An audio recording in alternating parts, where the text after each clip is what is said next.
A Werewolf Shifter Romance, written by Lily Robert. Prologue. Once Lucy Novak would have called herself a romantic. She believed in grand gestures, in vows that meant something, in a future built on trust. Then came Jonathan's voice, cold, distant, shattering everything with 5 quiet words. I can't do this anymore. 3 years together, a ring on her finger, wedding invitations ready to go. And he ended it while she stood in the grocery store comparing pasta sauces. 2 months later, she saw the engagement announcement in the local paper. Jonathan and the co-worker he'd sworn was just a friend.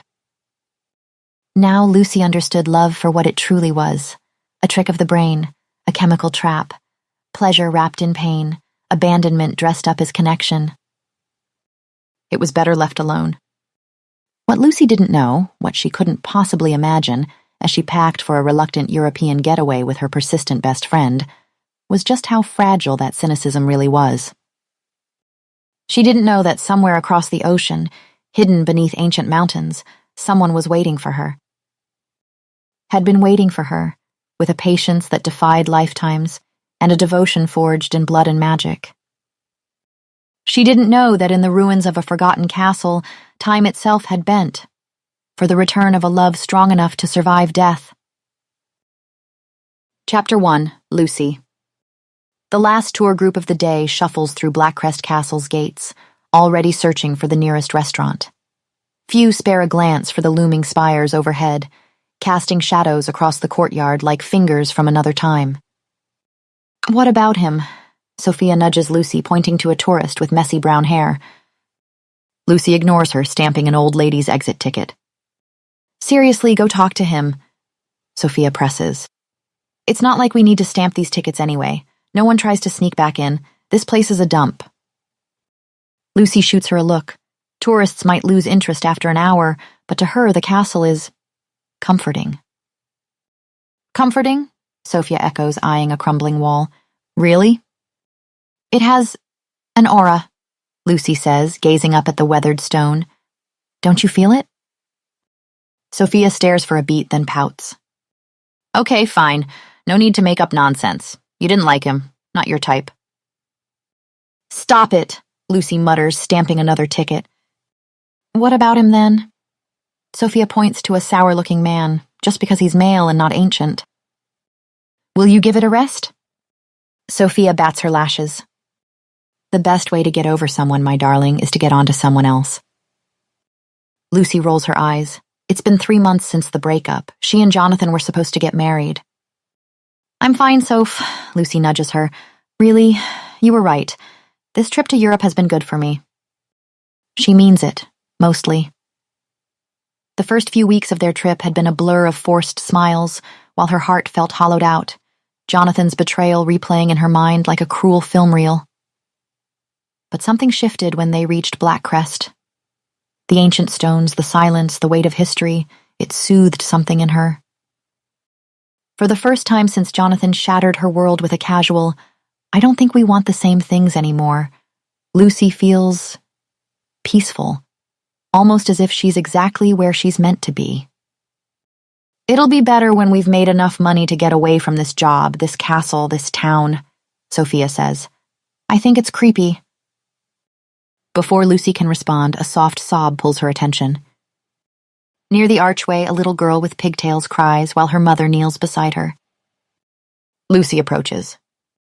Is everything okay? The woman sighs, accent distinctly German.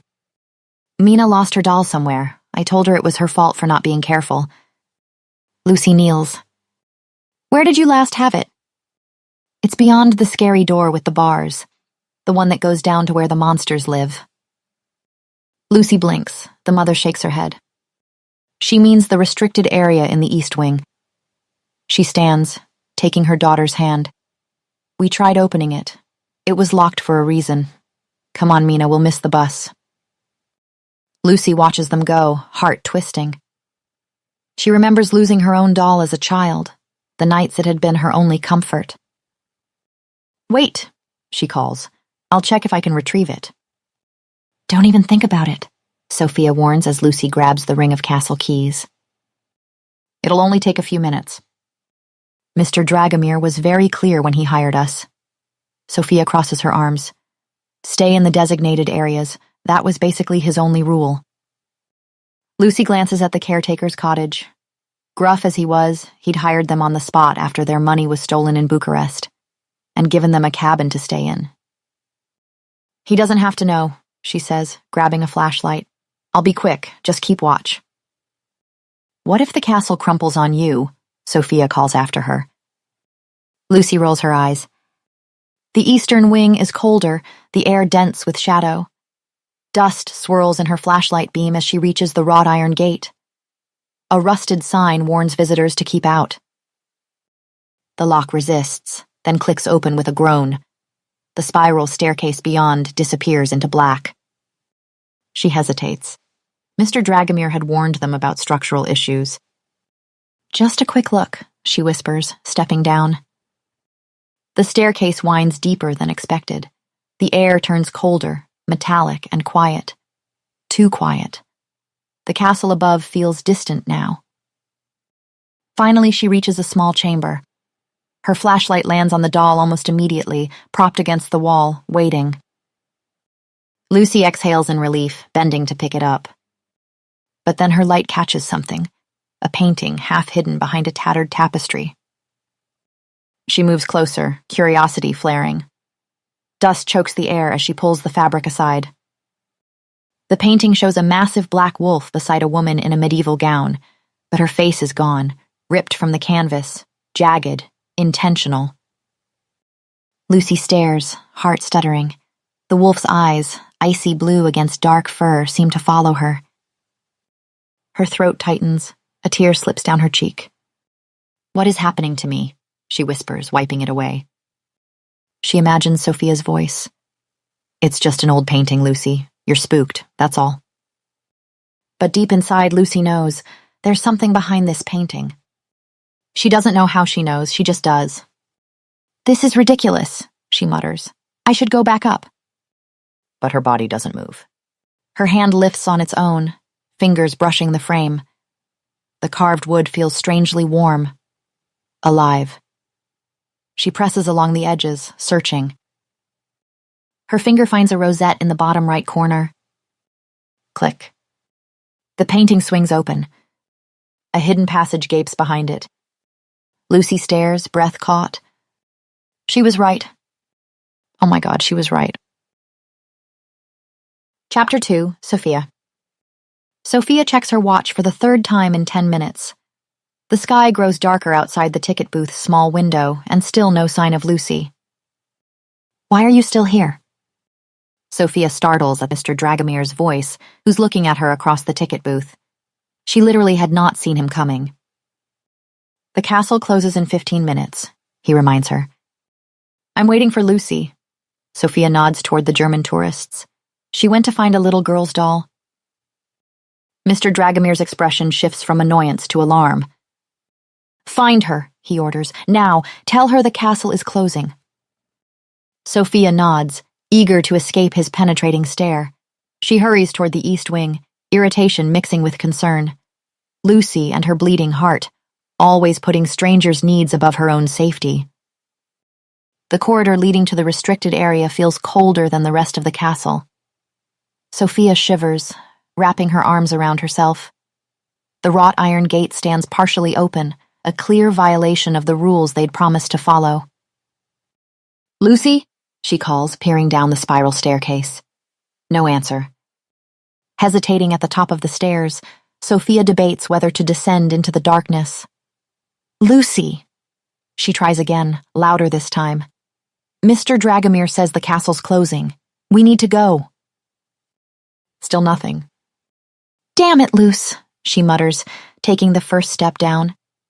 The staircase seems to absorb sound, her footsteps eerily muffled despite the stone construction.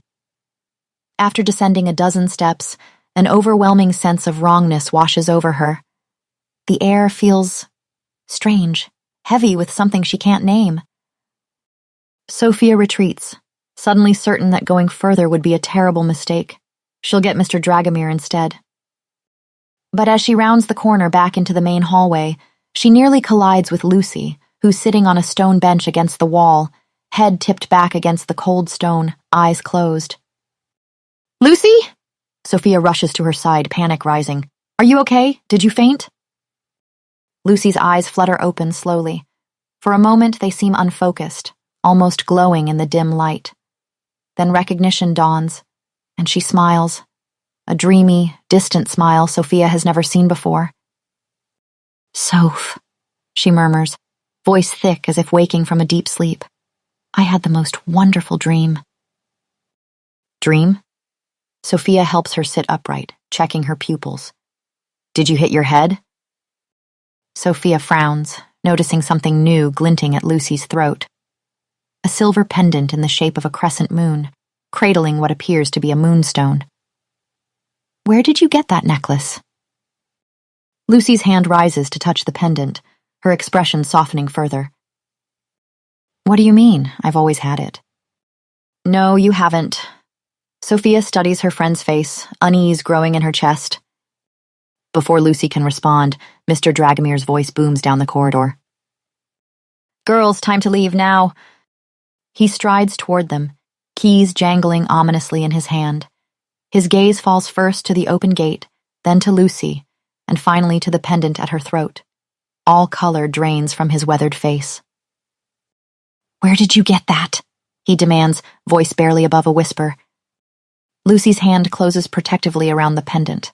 "Give it to me." Mr. Dragomir extends a trembling hand. "That doesn't belong to you." "Yes, it does." Lucy's voice remains calm, but there's a strange certainty to it that sends shivers down Sophia's spine. "Let's go." Sophia tugs Lucy's arm, eager to escape the caretaker's intensity. "We found the doll," she adds, pointing to the toy clutched in Lucy's hand. Mr. Dragomir's eyes never leave the pendant. They return the toy to the waiting child, who clutches it with the pure joy only children can summon for inanimate objects. The mother thanks them profusely as they walk toward the gate. "Seriously, where did you get that necklace?" Sophia whispers as they cross the courtyard. Lucy's fingers trace the curve of the pendant. "I don't know," she says. "It really feels as though I've always had it." Behind them, the castle looms dark against the twilight sky, its ancient stones keeping secrets Sophia isn't sure she wants to understand. Chapter 3. Lucy. Lucy wakes with a dry mouth and pounding head, the price of sharing that extra bottle of wine with Sophia. The digital clock on her nightstand reads 3:17 a.m. She slides her glasses on and glances at Sophia's bed, where her friend sleeps peacefully, one arm flung dramatically overhead. Her throat parched, she slips out of bed and pads to the cabin's tiny kitchen for water. Through the small kitchen window, moonlight spills across the clearing that separates their cabin from the castle. The ancient fortress stands silhouetted against the star-filled sky, its ragged towers reaching upward like grasping fingers. Something in the tree line catches her eye. Lucy leans closer to the glass. A shape darker than the surrounding shadows moves forward into a patch of moonlight, a large black wolf with eyes that seem to glow in the darkness. Lucy's breath catches. The wolf stares directly at her and moonlight glints off something in its mouth. Something silver. Lucy's hand flies to her throat. Her pendant is gone. Her eyes jerk to the cabin door, slightly ajar, swinging gently in the night breeze. The wolf must have gotten in somehow, taken her necklace while she slept. Without thinking, Lucy rushes outside, still in her pajama shorts and t-shirt. "Hey," she calls, "stop, that's mine!" The wolf's ears flatten against its head. It holds her gaze for a moment longer before turning and loping toward the forest path. "No!" Lucy runs after it, heedless of the stones cutting into her bare feet. "Give it back!" Tears spring to her eyes, a grief so profound it makes no sense. The pendant isn't just a pretty trinket. It's essential somehow, vital as her own heartbeat. She can't lose it. She won't. The forest path is silver-dappled with moonlight, the wolf always just visible ahead. Branches scratch her bare arms as she runs, but Lucy barely notices. All she can think about is the necklace, how right it had felt against her skin, how she can't bear to lose it. The path opens to the castle grounds. The massive iron gates should be locked. Mr. Dragomir is meticulous about security, but tonight they stand open, as if inviting her in. The wolf slips through the gates and disappears into the shadows of the courtyard. "Please!" Lucy cries, following it inside. Her voice echoes off the ancient stones. She spins in a circle, trying to catch sight of the wolf again. The courtyard appears different at night, the stones almost polished in the darkness. A movement in the shadows catches her eye. Lucy turns, expecting the wolf. Instead, a man steps into the moonlight and Lucy's breath catches in her throat. He is, without question, the most beautiful person she has ever seen. Sharp, perfect features of flawless symmetry and an easy grace that makes the simple act of stepping forward seem like a dance. The light caresses him as though drawn to him, casting glints in his dark hair. And he's staring at her. Not just looking, devouring. The air between them feels thinner suddenly, heavy with something electric and unseen. His gaze burns into hers, drinking her in as if parched. It makes her chest tighten, her breath falter.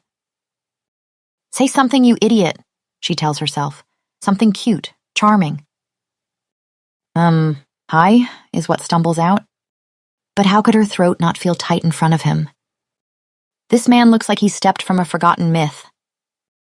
"Have you seen a wolf?" Lucy asks, trying to ground herself in logic. Then he locks eyes with her and the world fades.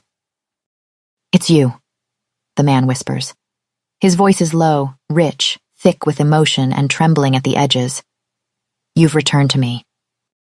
Lucy's instinct is to glance behind her, sure he's speaking to someone else. But she can't move. Her limbs won't obey her. He takes a step toward her, and though he's utterly silent, she feels the shift in the air, like gravity bending around him. He's close now. So close she can see the rise and fall of his chest. Her head spins. Her body leans unconsciously toward his. The space between them crackles. Do we know each other?" she finally breathes. His hand lifts, slowly, carefully, like he's afraid she'll vanish if he moves too fast. He reaches for her cheek, but just before touching, his nostrils flare. Every line of his body tenses, and that near touch turns into a sharp recoil. "You're bleeding," he says. Lucy follows his gaze and sees the small cuts on her feet, just scratches. "It's nothing," she murmurs, confused by the way he's staring, like he's trying not to breathe. His jaw clenches, throat bobbing with a hard swallow. "You shouldn't be here," he says. Each word is tight, forced through gritted teeth. It's not safe, wandering alone in the dark. He takes a step back, yet his eyes never leave her, starved, pained, desperate. And still she feels no fear, only pull, an unexplainable magnetic pull. She takes a step toward him. And then a growl cuts through the quiet. The wolf stands in the shadows, teeth bared, the silver pendant glinting between them. Its eyes gleam eerily, trained on Lucy. Without hesitation, the man moves in front of her, like a blade between her and danger. "Is this yours?" he asks. His voice is calmer now, but charged, an undercurrent of violence held in check. "Yes," Lucy breathes. "It's why I came here. I wanted it back because—" She trails off. "Come forward," the man commands. His voice sharpens into something inhuman, cold steel wrapped in velvet. The wolf snarls. "I said come forward," he repeats. That second command pulses through the air. It hits Lucy in her bones, a vibration she feels deep in her chest. The wolf's body shakes, resisting, but slowly, agonizingly, it obeys. "That's it," the man murmurs, his tone slipping into something seductive like a spell. Closer now. He kneels, and when he speaks again, it's for the creature. "Give her back what's hers." The wolf's eyes, startlingly human, flick between them, panic gleams in them. "He's scared," Lucy whispers. "He should be," the man says, low and certain. He doesn't look at her when he adds, "Kneel beside me. Hold out your hand." She doesn't even think, she just obeys. The words settle into her skin and move her. She kneels beside him, the stone cold, but this man's presence like fire beside her. His fingers wrap around her wrist, strong and steady, and he leans close. His breath brushes her neck. The world narrows to his voice.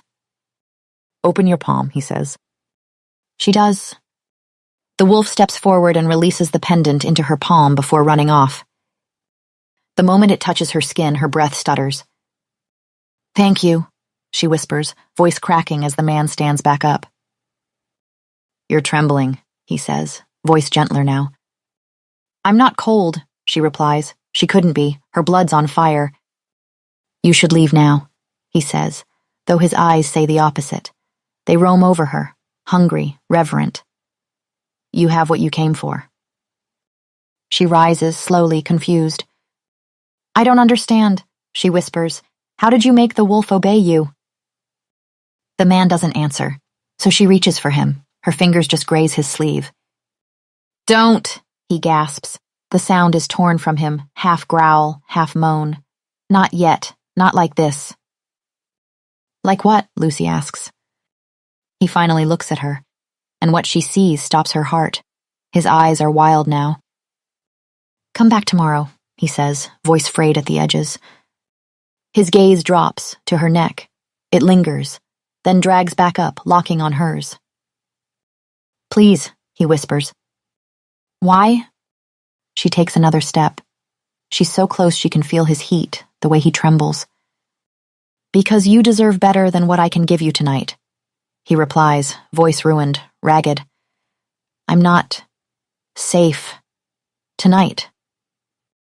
The words are low and broken, barely more than breath. She should run, but she can't. She's anchored to him now. He steps forward. His hand lifts. He almost touches her face again, but at the last moment, he curls a single strand of her hair behind her ear. "You have no idea what you are to me," he says. "And if you stay, I might forget who I am. Come back tomorrow. Meet me here. I'll be better prepared to see you." Lucy turns, but her feet hesitate. "I don't even know your name," she protests. The man smiles, strained but genuine. "Names rarely reveal the true nature of a person," he murmurs. "Why don't you name me instead?" It's such a strange thing to say, but nothing about this feels ordinary. "Edric," she says. "I think it fits you." "Then I shall be your Edric," he says, and this time his hand finds her face. His thumb brushes her lower lip in a gesture so tender it steals the air from her lungs. "And I shall call you Adora." "Adora?" she echoes. "Why?" "Because you are to be adored." His voice wraps around the word like a vow. "And you have been." She opens her mouth to speak, but he steps back, hardens again. "Tomorrow night," he says, a final command. "Now go, while I still have the strength to let you." She can feel his eyes, feel them on her back as she walks away. When she looks over her shoulder one last time, Edric stands in the moonlight, his face a study in beautiful agony. Chapter 4, Sophia. Sophia watches as Lucy twirls in front of their cabin's cracked mirror. The yellow sundress, borrowed from Sophia's side of the closet, flares around Lucy's knees as she spins. "What do you think?" Lucy asks, tucking a strand of red hair behind her ear. Sophia sets her coffee mug down. "That you've been abducted by aliens?" Lucy laughs, actually laughs, a sound Sophia hasn't heard since the breakup with Jonathan 3 months ago. "I just thought I'd try something different today," Lucy says, adjusting the silver pendant at her throat. "It's such a beautiful morning." Sophia glances at the gloomy skies outside. "Right, beautiful." Lucy laughs again, bright and bubbly. And it doesn't stop here. As they walk toward the castle, she practically skips beside her, occasionally twirling in the yellow dress. Sophia watches, increasingly unsettled. So I thought we could check out that new bar in town tonight, the one near the train station," she says, attempting conversation. "They do karaoke on Wednesdays, and there's this really cute bartender who—" She breaks off, noticing Lucy's distant expression. You haven't heard a word I've said, have you? Lucy blinks at her and smiles. Sophia's eyes narrow. Have you spoken to Jonathan lately? She asks, tensing at the thought. What? No. Lucy protests, eyes wide and sincere. Sophie breathes a sigh of relief. Actually, Lucy says with a blush, I might have met someone. Sophia stops walking. What? Where? How? Last night, Lucy admits, beaming, at the castle. The castle? Sophia frowns. You went back there, alone? Lucy nods like this is a perfectly normal thing to do. To retrieve my necklace, she explains. A big wolf had stolen it. Sophia blinks. What? She asks, incredulous. I know. Crazy, right? Lucy chuckles. Anyway, I went after it, and this is how I met Edric. Lucy breathes the name with nothing short of reverence. Her eyes actually flutter closed for a moment, as if savoring the taste of it. Edric, Sophia repeats flatly. And who exactly is this Edric? The man I met last night, Lucy replies, as if that explains anything at all. He was so beautiful, Soph. Not like normal person beautiful. Like something else entirely. Lucy clasps her hands together under her chin. He made the wolf gave me back my necklace, she explains. Like he had power over it or something. Sophia sighs. Girl, I think you had too much wine last night. Lucy blinks at her friend. This wasn't a dream. There was a man there. I saw him. He touched me. Oh, so it was that kind of dream. Sophia chuckles. It's not at all what I... Lucy breaks off, frowning. Wait a minute, why are the gates closed? They approach the heavy iron gates, normally open well before their 9 o'clock arrival. Mr. Dragomir is meticulous about his morning routine, always having the coffee maker running by the time they arrive. Maybe he overslept, Sophia suggests. Lucy's hand shoots out, gripping Sophia's arm. What's that? Beyond the gates, a shape lies motionless on the gravel path, a human shape. They move forward slowly, carefully. The morning sun casts long shadows through the bars, striping the ground in bands of light and dark. The human shape is a body that lies crumpled behind the gates, limbs twisted at unnatural angles. Through the iron bars, Sophia sees familiar gray hair matted with blood. Oh my God, she gasps. Oh my God, Mr. Dragomir? No response. He lies sprawled on his back, face up on the gravel, skin waxy and pale in the morning light. Sophia stumbles backward. Why is he lying there naked? She laments. I think he's dead, Lucy murmurs, watching his mouth gaped in a silent scream. Chapter 5. The policeman crouches beside Mr. Dragomir's body, notebook in hand. Time of death appears to be sometime last night, he mutters in heavily accented English. Lucy can barely focus on his words. Her thoughts keep drifting to Edric, wondering if he's safe, if he knows what happened. The pendant feels warm against her skin, almost pulsing with each anxious beat of her heart. After a frantic hour of trying to explain their situation to emergency services, they'd finally managed to get 2 uniformed officers on scene, accessing the gates with the spare key from their cabin. The tourists will arrive soon, Lucy says, glancing toward the road. Shouldn't we... cover him? She gestures at Mr. Dragomir's completely naked form, trying not to look directly at him. Why on earth was he wandering the castle grounds without clothes? The neck appears broken, the officer announces, ignoring her completely. He exchanges a confused glance with his partner, silently acknowledging the strange circumstances. Oh my God. Sophia clutches her chest. Do you think someone killed him and took his clothes? The younger officer's expression softens as he places a comforting hand on Sophia's shoulder. Whoever did this is probably long gone, miss. Lucy shrugs off her jacket, gently draping it over Mr. Dragomir's lap. As she leans closer, she notices the unnatural angle of his neck, the dark bruising that spreads across his throat. Her mind flashes to Edric, wondering if he knows what happened, if he's safe in the castle. What do you think you're doing? The first officer snaps. You're contaminating the crime scene. He deserves some dignity, she replies quietly.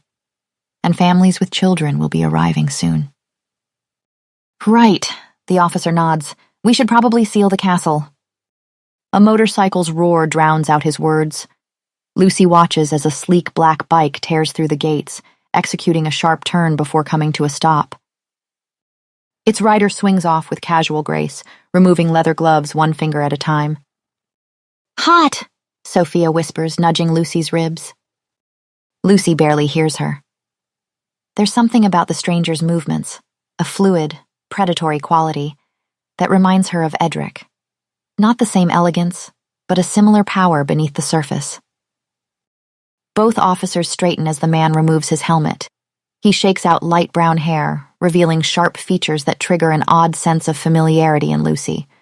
His eyes, intense, watchful, scan the scene before landing on Mr. Dragomir's body. All right, he announces, dropping his helmet on the seat. What happened here? The officers exchange glances. We just arrived, Mr. Blackcrest, one explains.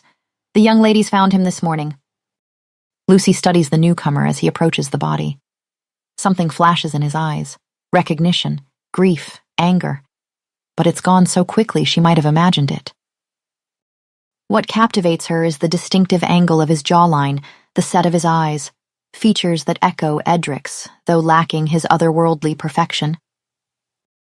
Damn, he says simply, crouching beside the body. He carefully tilts Mr. Dragomir's head, examining his neck with almost suspicious thoroughness.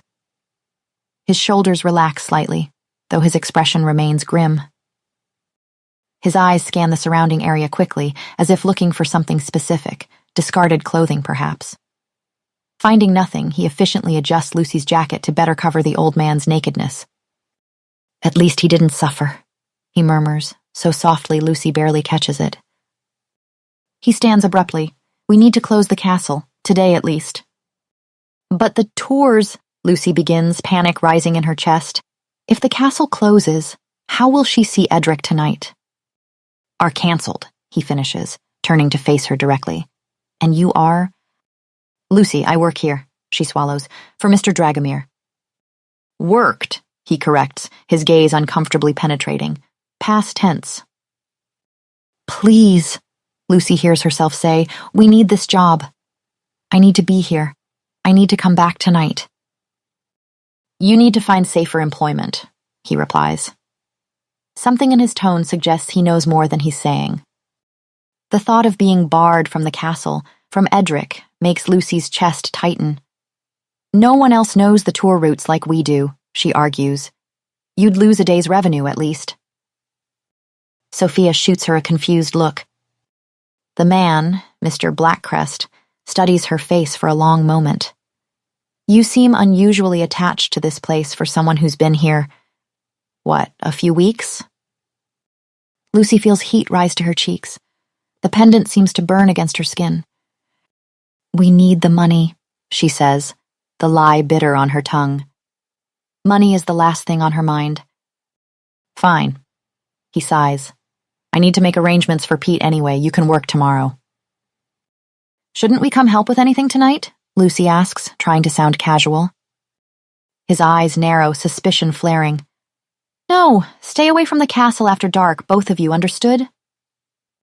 Something about his command reminds her of Edric's voice when he ordered the wolf forward, an authority that expects to be obeyed. But where Edric's command had thrilled her, this man's only irritates. I'm Grant, he announces, extending his hand to Sophia. My family owns this castle. Owns?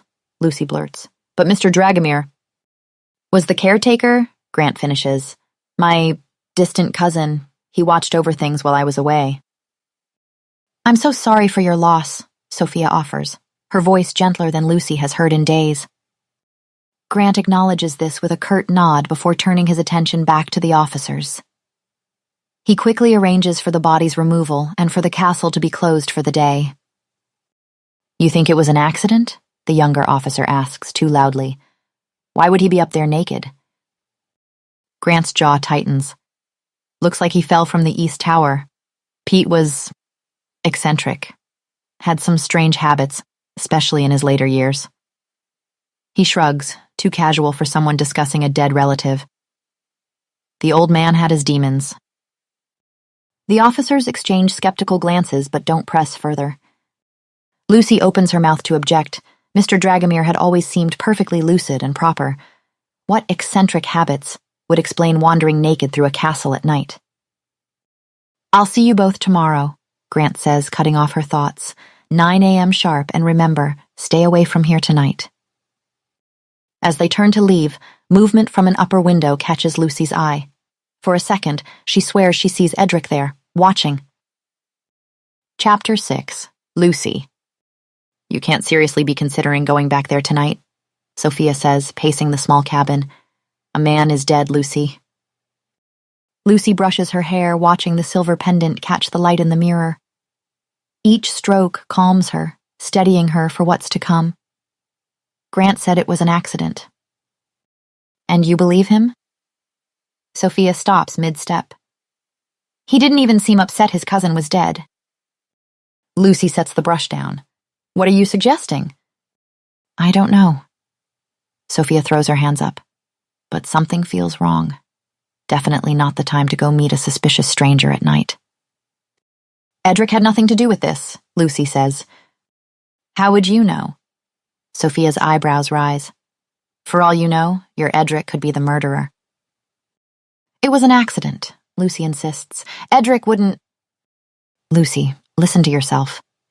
Sophia kneels in front of her, taking her hands. "You don't even know this man." "Maybe I'm tired of being safe, predictable Lucy who never takes risks." Lucy pulls her hands free. "This isn't about risks." Sophia stands, her frustration sharp. "This is about self-preservation. This isn't you, Lucy." Silence settles thick between them. "I'm tired," Lucy says, turning away. "I'm going to bed." Sophia sighs. "Fine, but promise me you won't go to the castle tonight."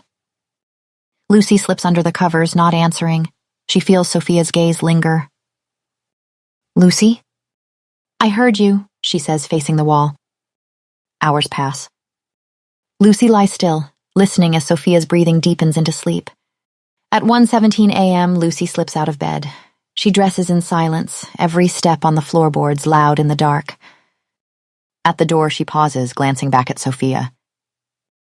The forest feels alive tonight, both eerie and enchanted. Lucy moves easily, her senses sharper than usual, every sound crisp, every scent sharp. The castle gates stand open. As she enters the courtyard, she spots it, a soft, golden glow from within. A path has been lit by dozens of candles, their flames flickering in the breeze. Between them, a trail of dark red rose petals winds deeper into the castle. Her heart races. She follows the trail, breath catching with every step. The corridors are unfamiliar, more ancient and untouched than anything on the tour route. At last, she reaches a doorway she's never seen. The heavy wooden door is slightly ajar, warm light spilling through the gap. Lucy pushes it open. An unreal blue eyes lock on hers the moment she steps inside. "You came," Edric breathes. The reverence in his voice pierces her chest. "I'm sorry I'm late," Lucy says, voice low. "My roommate, she wouldn't let me leave, said it was too dangerous." Edric's lips lift in a slow, quiet smile. "I, for one, am grateful someone watches over my Adora when I cannot." My Adora. Her knees nearly give out. The way he says it feels like a vow, a claim. I might have been too harsh with her. A man did die here last night. At once, Edric's expression darkens. The smile fades like a shadow swallowed by flame. He turns away, shoulders tense. Yes, he did.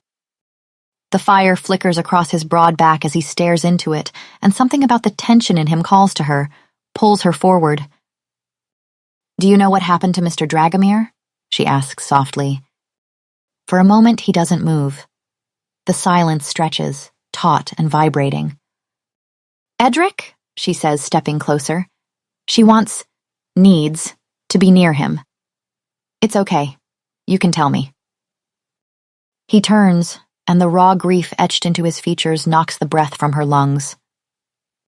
"It was my fault." Her heart stutters. "Did you hurt him?"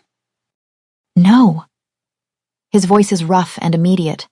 He closes the space between them in a heartbeat, his hands grasping hers, burning against her skin. Never.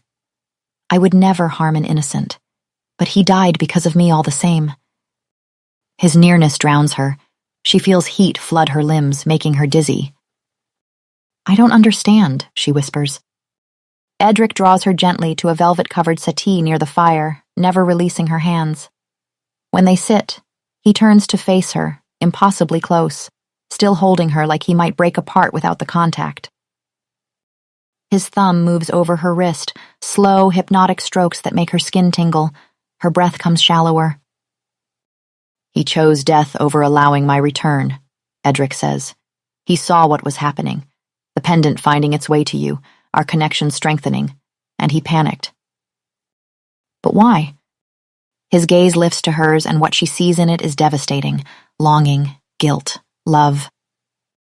Because of what I am, because he and all his kind see me as pure evil.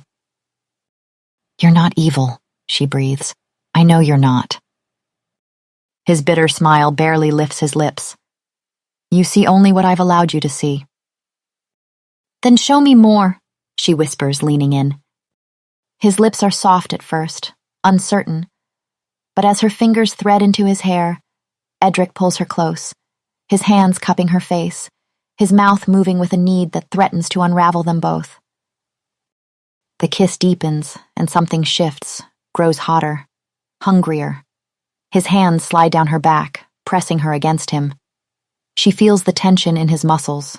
Her hands explore, shoulders, arms, the skin just beneath his open collar. He exhales her name like a prayer between kisses. His lips leave hers only to trail down her throat, brushing across her pulse. He kisses the hollow of her neck, his breath hot, and she hears herself make a sound, half whisper, half plea. Without a word, he sweeps her into his arms. She gasps softly as he lifts her effortlessly, cradling her against his chest. Her legs wrap instinctively around his waist, and she feels the press of his palm against the bare skin of her thigh.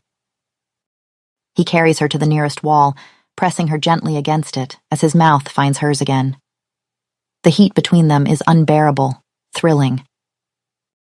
His hand slides beneath the hem of her shirt, resting against her ribs, the pads of his fingers barely moving, yet it feels like fire. She's dizzy, starved, but just when it feels like she might come apart in his arms, Edric pulls back with a sharp, broken breath. We shouldn't, he says, voice wrecked. It's too soon. No, she clutches at him, aching. Please. She kisses the edge of his jaw, the column of his throat. Her lips brush the hollow beneath his ear, and his breath catches, breaks, as if he's being unmade. When her lips find the base of his throat, Edric groans, a deep, primal sound, and suddenly the dam bursts. He kisses her like he's starved for her. His hands roam, spine, hips, the curve of her waist, his touch reverent, desperate. His mouth trails heat down her throat. Her head falls back, her breath catching, her fingers tangled in his hair.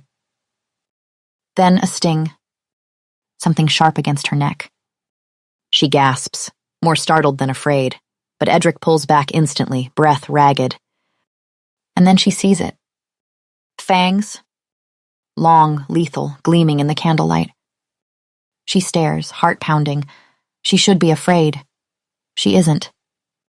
Her hand lifts to touch him, this strange, dangerous, beautiful creature. He catches her wrist, gentle but firm. You need to leave, he says, voice guttural, raw around the shape of his fangs. Now. No, she breathes. The thought of walking away from him is worse than anything. I can't, I don't want to go, I don't understand. All I can think about is you. Edric's expression shatters with longing. His hand rises to her face again, brushing her lip with the pad of his thumb. Sleep, he whispers. Darkness swells behind her eyes. And as the world fades, all she sees is him. Chapter 7. Lucy. The smell of coffee pulls Lucy from a dreamless sleep. Sunlight spills through the cabin's worn curtains. She blinks, disoriented to find herself in her own bed. The last thing she remembers is Edric's face, those glowing red eyes, and then nothing. Sophia appears in the doorway, balancing 2 mugs and offering a tentative smile. "Morning, sleepyhead," she says. "Peace offering?"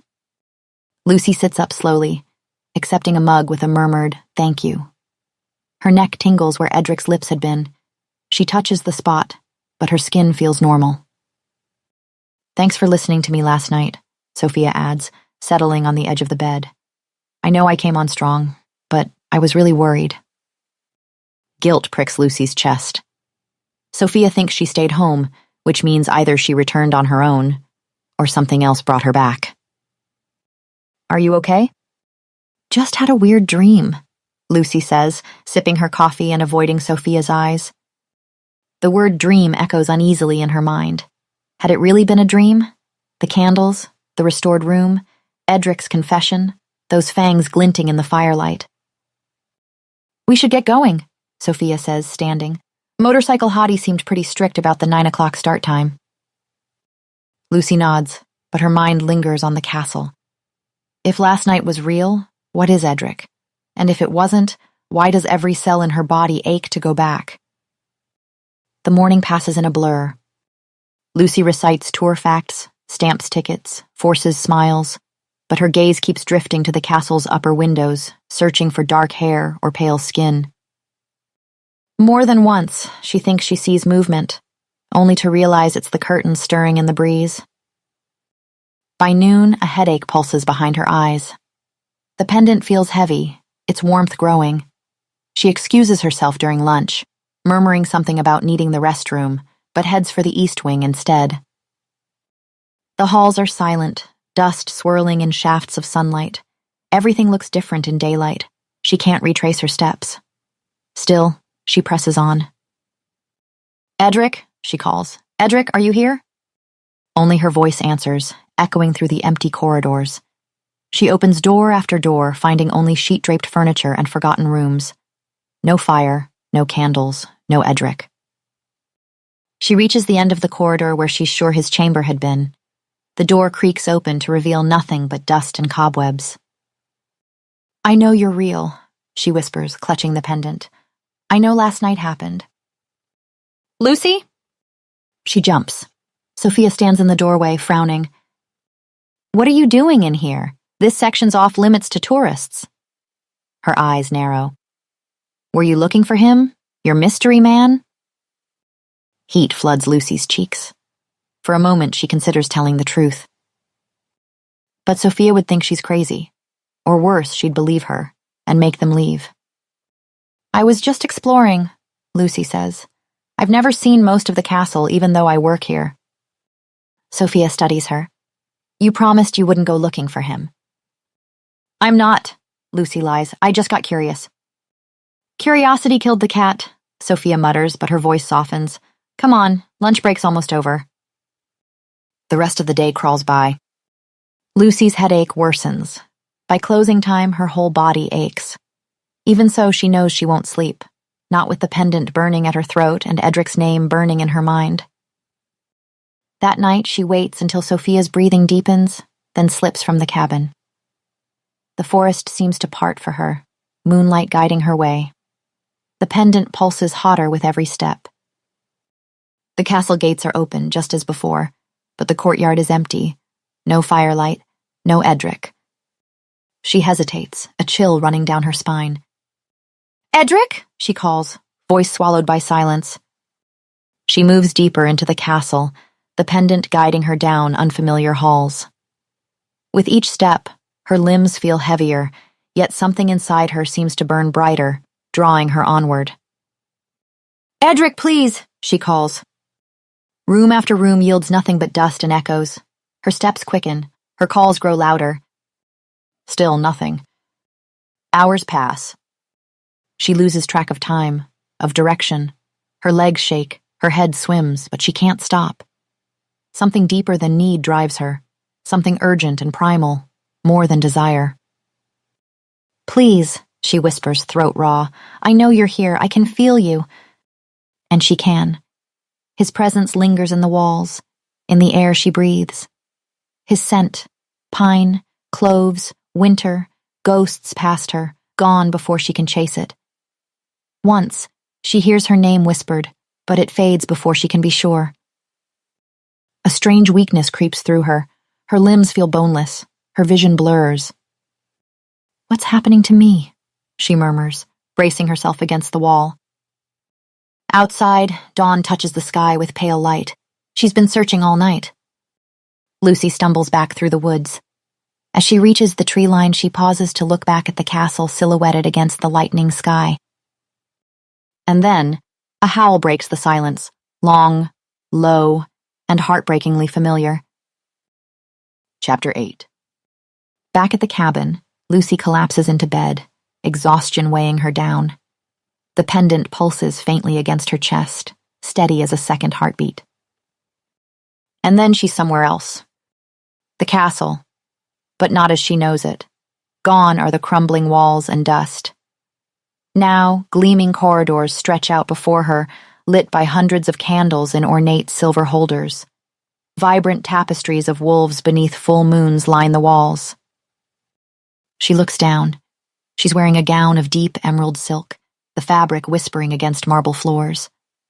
Her hands seem paler, more delicate. She doesn't question how she knows where to go. Her feet move with purpose through the grand hall and into a vast chamber filled with elegantly dressed people. They turn at her entrance. "Luna," they murmur, "Your Highness?" Her heart pounds. She doesn't recognize their faces, yet they feel familiar, like characters from a story she once knew. A woman with silver-streaked hair approaches and bows. "Luna, he has returned. The Alpha King comes victorious." Before Lucy can speak, a horn sounds. The massive double doors open. Silence falls. A wolf enters, enormous, black as midnight, its blue eyes glowing across the room. Blood mats its shoulder, but it moves with regal grace. Others follow, but Lucy sees only him. Edric. The crowd parts as the great wolf approaches. Some bow, some kneel. Lucy remains standing, drawn forward as if by invisible force. "Alpha," they whisper. "The king returns." The wolf halts before her, eyes locked with hers. She should be afraid, but instead she drops to her knees and wraps her arms around his neck, pressing her face into his fur. "You've come back to me," she whispers. The words feel ancient, familiar. The scene shifts. She's in a bedchamber now. A fire crackles, moonlight streaming through tall windows. The wolf stands before her, but then it begins to change. Bones shift, fur recedes. Edric emerges, gloriously human. Fresh scars cross his skin, the shoulder wound still seeping. He doesn't seem to notice. He crosses the room in 3 strides. "Adora," he breathes, pulling her into his arms. His kiss is fierce and desperate, like a man returned from war. "Lucy," responds in kind, fingers tangling in his hair, body arching into his. "I feared for you," she whispers. "Every day you were gone, I felt our bond stretch thin." Edric lifts her, carrying her to the fur-covered bed. "Nothing could keep me from returning to you." His hands roam her body, urgent, reverent, memorizing. She cups his face. "Promise me this is the end. No more wars. Our pack is strong. We're safe now." A shadow darkens his gaze. "Not until I have your tormentor's head." He kisses the silver crescent scar on her neck. "Edric, please!" Her gasp turns into a moan as his mouth moves lower. "Ulrich is a rogue. He can't take me from you now." Clothes fall away, skin meeting skin. The words continue between kisses and caresses. "He enslaved thousands," Edric growls. "He tried to steal what's mine, my fated mate." His grip tightens on her hips. "I can't rest while he lives." Tears well in her eyes. "And I can't rest when you leave to fight. What if you don't come back? I can't live without you." He stills. His expression softens. He wipes a tear from her cheek. "I know where he hides. One last battle, I swear it." "No." She clutches at him, dread rising. I have a terrible feeling. Please, don't go. Their bodies move together, passion and desperation twined. Each kiss, each breath a plea, a promise. I fear you won't return, she whispers, her tears now falling freely. He cradles her face, eyes burning. Listen to me, Adora. Not even death could keep me from you. I will always return. I will always find you. Her sob breaks against his lips as he seals the vow with a kiss. I will return to you, he whispers again and again, the words becoming a chant, a prayer. I will always find you. Lucy wakes with a gasp, tears streaming down her face, Edric's promise still echoing in her ears. Lucy? Sophia's concerned face appears above her, hair disheveled from sleep. Hey, what's wrong? You're crying. Lucy presses a hand to her mouth, trying to muffle the sobs that rack her body. Was it a nightmare? Sophia asks softly. I don't know, Lucy manages. It felt so real. Want to talk about it? Lucy almost laughs. How could she possibly explain? Herself as some kind of queen, Edric as an actual wolf that turned into a man. I'm fine, Lucy says, forcing a smile she doesn't feel. Sophia doesn't look convinced but doesn't press further. After she returns to her own bed, Lucy lies awake, staring at the ceiling. Wolves don't become men. People don't live for centuries. There is no such thing as fated mates or supernatural bonds. And yet, the grief feels so real. The sorrow isn't like anything she's experienced before, not when her father left, not even when Jonathan betrayed her. This is older, deeper, as if it's been buried in her bones for centuries. If it was just a dream, why does part of her know, with absolute, unshakable conviction, that Edric had ridden off to battle and never returned? Chapter 9, Lucy. 4 days have passed since Lucy first dreamed of Edric as the Wolf King. 4 nights of returning to the castle, searching empty corridors and finding nothing but dust and shadows. You look terrible, Sophia says, not unkindly. Maybe you should take the day off. Lucy barely recognizes her reflection. Dark circles shadow her eyes, and her skin has taken on a waxy pallor that no amount of makeup seems to fix. I'm fine, she lies, reaching for her toothbrush. Her hand trembles, a constant tremor that began yesterday and refuses to subside. You're not fine, Sophia insists. You're barely eating, you toss and turn all night. Lucy doesn't argue because she can't. The headaches come in waves now, sometimes so intense that her vision blurs.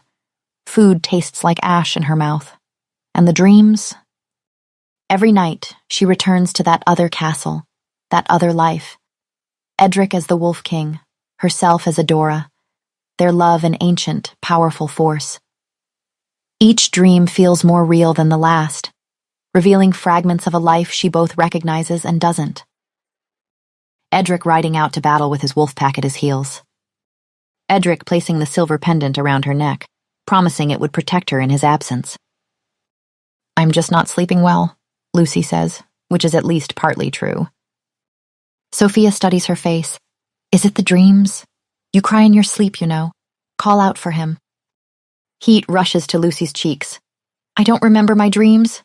She lies again, unable to meet Sophia's eyes. By the time their shift at the castle ends, Lucy can barely stand. The effort of maintaining a normal appearance for the tourists has drained what little energy she had. That's it, Sophia declares. You're going to the doctor tomorrow. This isn't normal, Lucy. Lucy nods, not having the strength to argue. Nothing about her life feels normal anymore. That night, Lucy doesn't even pretend she's not going to the castle. She waits for Sophia to fall asleep, then drags herself from bed, every movement requiring conscious effort. The walk through the forest that once seemed magical now feels interminable. The castle gates stand open as always. Lucy enters the courtyard, her heart pounding with a mixture of hope and desperation.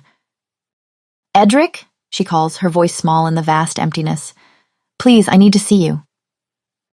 Nothing answers but the whisper of wind through stone corridors. Lucy wanders deeper into the castle, each step more difficult than the last. She slumps against a wall, sliding down until she sits on the cold stone floor.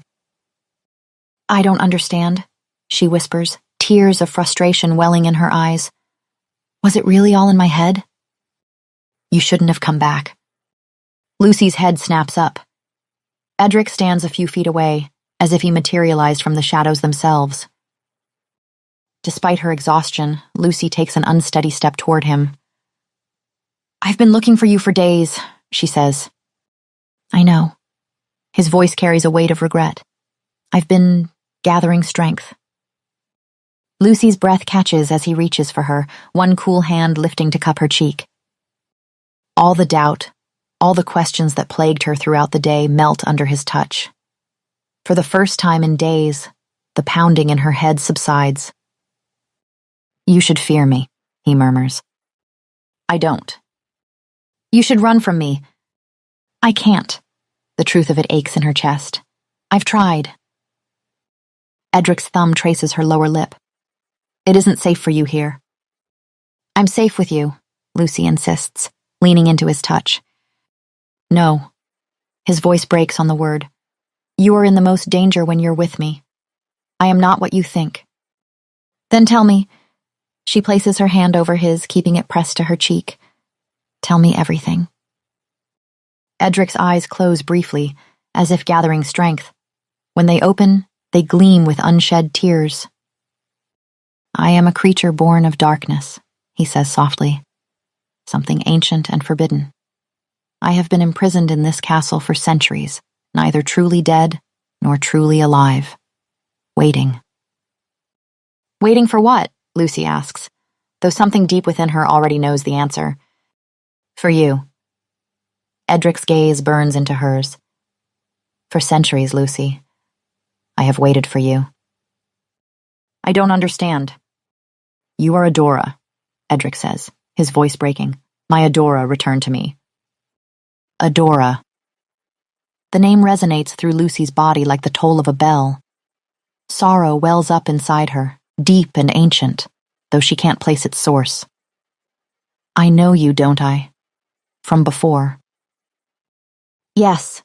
Edric presses his forehead to hers. "You do." A tear slips down Lucy's cheek. "I'm dreaming about you, about us, but they're not just dreams, are they?" Edric's expression softens. "No." Lucy shakes her head, though the movement sends pain lancing through her skull. "In my dreams, you're some kind of king. We live in this castle, but it's beautiful, full of people who bow to you." "To us," Edric corrects, moving closer.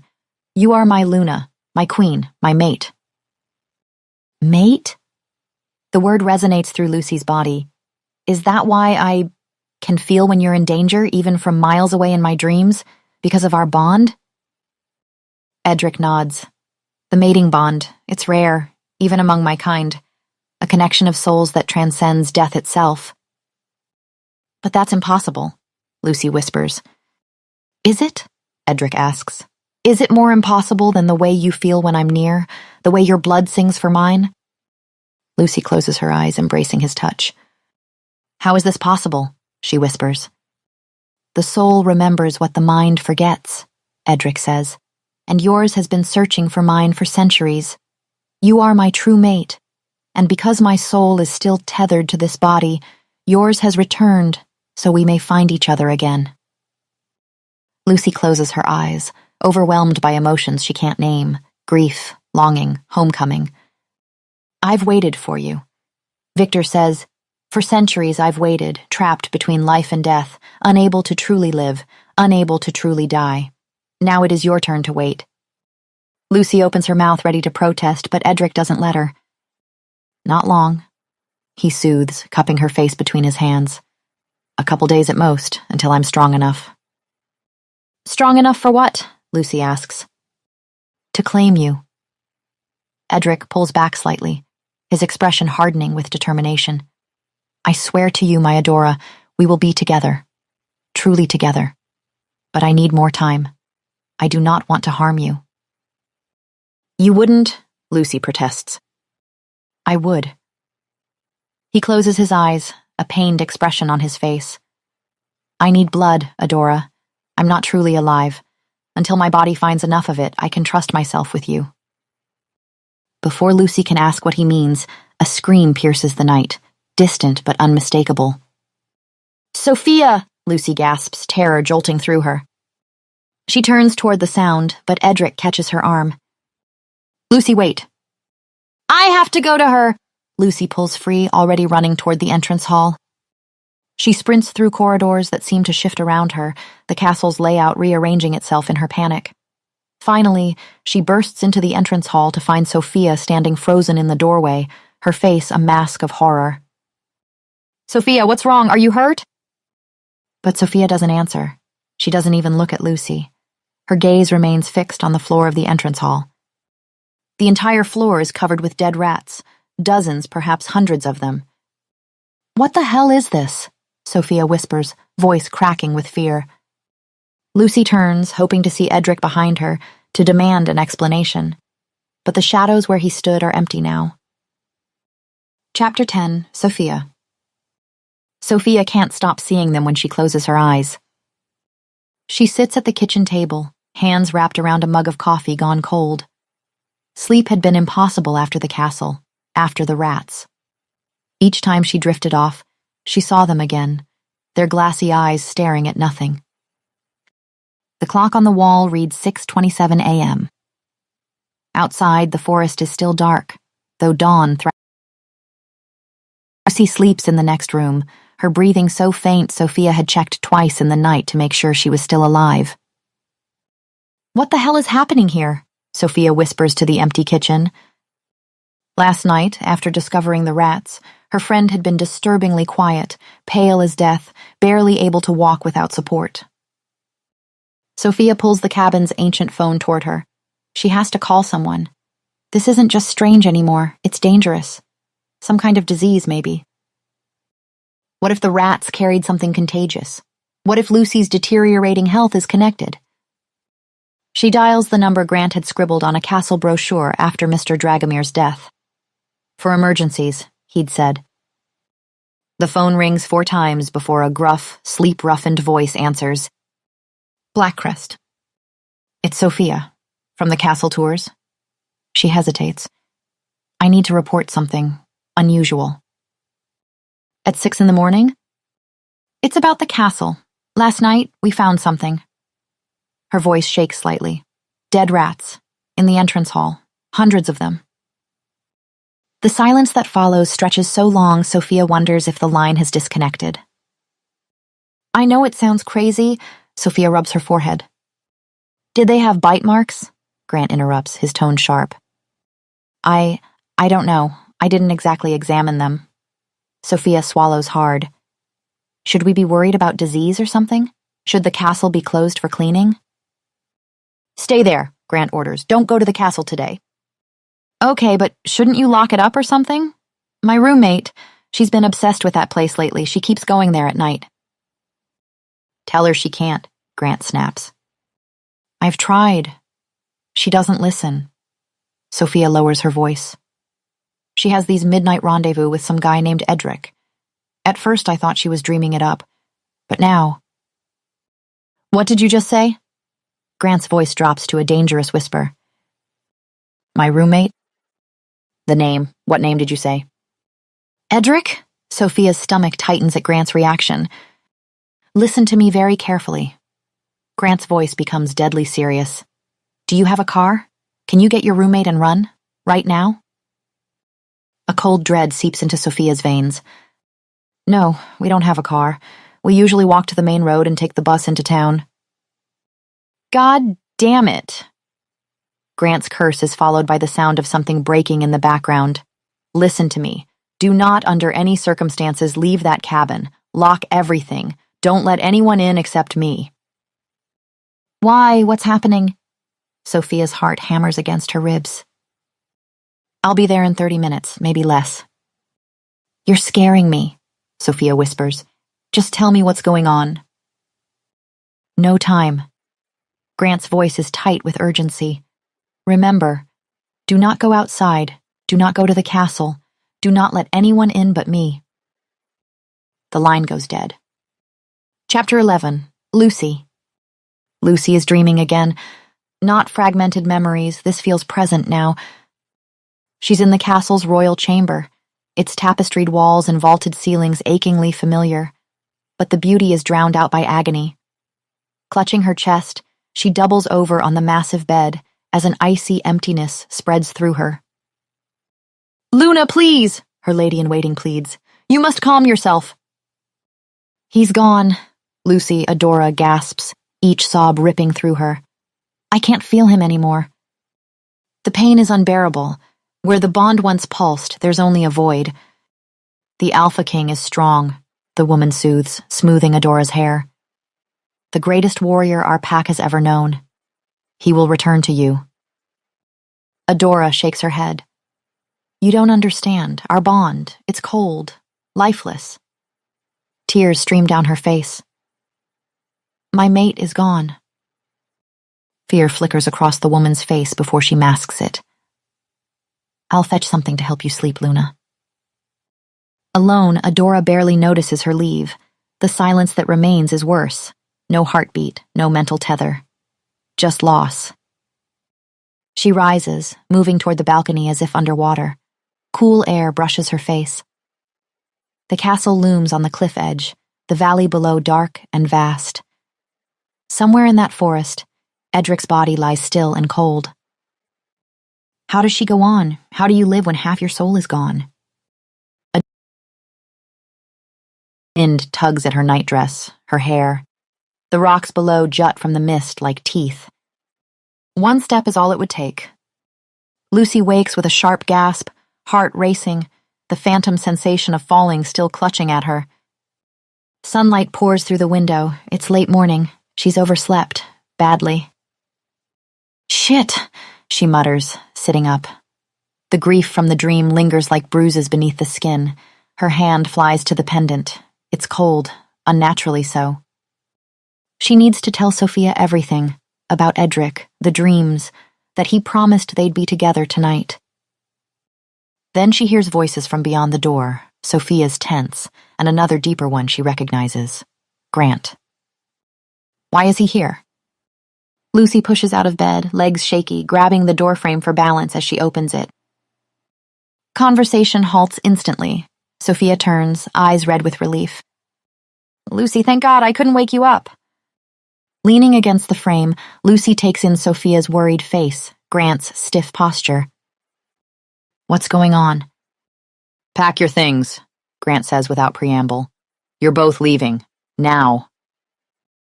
Lucy blinks. "Excuse me?"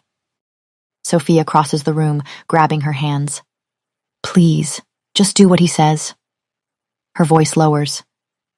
"You wouldn't wake up, Luce, no matter what I did." "I'm fine," Lucy insists. But she's not. Not really. Why is he here? "You're in danger," Grant says. "Both of you." Lucy studies him, his sharp jawline, those intense eyes. In the daylight, the resemblance is undeniable. "You're like him, aren't you?" she asks. "You can shift too." Grant's expression hardens. "I'm nothing like him." "Shift?" Sophia echoes, confused. "What are you talking about?" Lucy holds Grant's gaze. "Edric isn't dangerous, not to me." "He's an abomination," Grant snaps. "A creature that should have died centuries ago." "Will someone please tell me what's happening?" Sophia demands. Lucy steadies her voice. "Edric is special. He's been waiting for me. We're meant to be together." "He was a monster," Grant growls. "A tyrant who butchered humans and shifters in his quest for power." "He did it to protect me," Lucy says, the truth of it ringing through her. Grant laughs coldly. "Is that what he told you? He's manipulating you, feeding on your blood to regain strength." "My blood?" Lucy touches her throat. "He's never drunk from me." "That's why you're so weak," Sophia jumps in. "Grant explained, Edric's a vampire. He's been feeding off you during your meetings." "No, he's been pushing me away because he doesn't want to hurt me," Lucy insists. "He's been feeding on the rats." "The rats?" Sophia recoils. "Oh my God, you knew about that?" "Not until recently." "You know nothing," Grant cuts in, stepping closer. You're in danger, Lucy. If Edric regains his full strength, we all will be. He gestures toward her.